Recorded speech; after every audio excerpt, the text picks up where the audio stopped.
Hi everyone, I'm Devin Howard, your host on the Fumble. I've got a roundup of all the sports news you want to know, so stick around, click subscribe, and find me on Instagram at Devin Howard.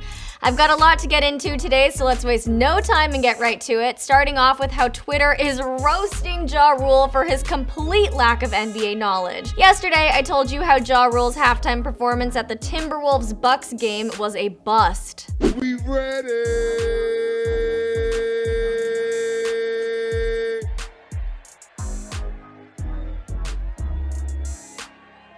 I guess not. And instead of letting the humiliation of that performance subside before becoming active on social media again, he jumped back on Twitter and started cursing different NBA teams like the Timberwolves, who he cast a wicked spell on after they made fun of him. Now he's included the Sacramento Kings in that curse, claiming that Karl Anthony Towns is going to leave in free agency. Only Karl doesn't play for the Kings, he plays for the Timberwolves. So in his attempt to, I don't know, take a jab at the Kings, he proved that he knows just as much about the NBA as he does about planning a music festival. The Kings responded in the best way possible, writing, "Hoop knowledge worse than Firefest logistics." Well, Ja Rule's not the only one who got himself in a sticky situation. LeBron is also dealing with some backlash after his weak defensive play in last night's game against the Grizzlies. The LeBron James Nike poster outside of the Staples Center was being stripped down at 1:30 a.m. last night. Is it a direct reaction to his less than impressive performance last night? Probably not, but it still stings. Okay, now moving on, the Portland Trail Blazers lived my actual nightmare. They got stuck in an elevator. Cantor shared the ordeal on his IG story, and they kept their spirits high, but damn, it looked stressful. Yeah, we got stuck in the elevator, man. Tell them we stuck. No service.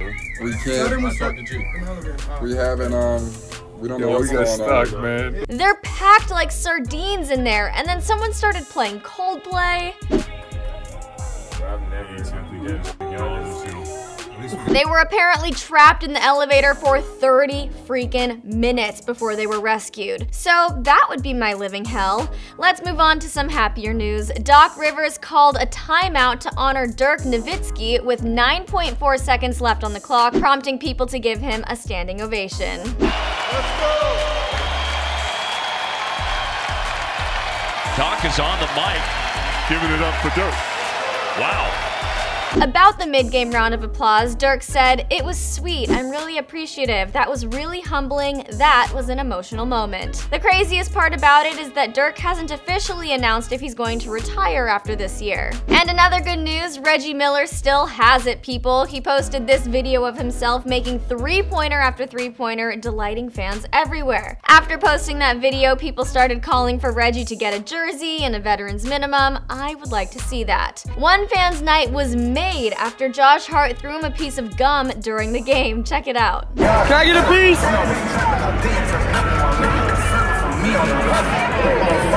Thanks, bro. I feel sort of bad for that kid right in front of him though. He obviously wanted a piece too. Poor little guy. Alright, next story we're diving into is one about Lavar Ball, of course, and his beef with Donald Trump. It's been over a year since Ball and Trump duked it out over who was really responsible for getting LiAngelo Ball, along with two other players, out of jail in China after they were caught stealing from designer stores. Trump brought up all that old news again just to reiterate that he was the one who got the guys out. He said, "We got them out. Then we came back and the one father said, 'Well, we don't know that Trump helped. I sent a consultant.' And then Trump added, 'The consultant would have gotten nowhere.'" An LA Times columnist got involved in the back and forth last year and came out in support of Lavar. He tweeted, "The charges against the players had been dropped, the bail was returned, their passports were given back, and their return flight home was already booked 2 days before they got a call informing them that Trump was getting involved on their behalf."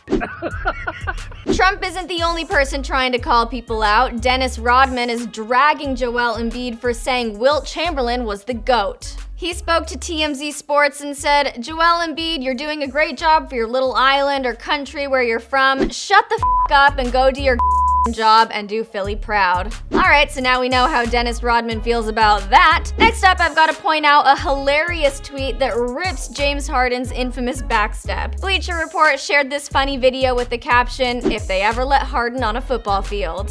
Step to get to the right-hand side and then come back and finish with the left. Harden And little Euro step right there, quieting it for two. They're not wrong. Okay, now to finish up this rundown of sports news, let's talk about adult entertainment actress Mia Khalifa. We told you how she was hit in the chest with a hockey puck at the NHL playoffs in May of last year. She was at the Eastern Conference Finals between Washington and Tampa Bay when the puck flew over the glass at 80 miles per hour and slammed right into her left breast, damaging her implants. Well, yesterday she underwent surgery to remove the broken implant and shared the process on her IG story. Fans of Mia's, you'll be happy to know she's recovering well and doing okay. Alright, lots to talk about in the comments, you guys, so tell me what you think about all of these stories, and before you go away, don't forget to subscribe to The Fumble. I'm Devin Howard, and I'll see you next time.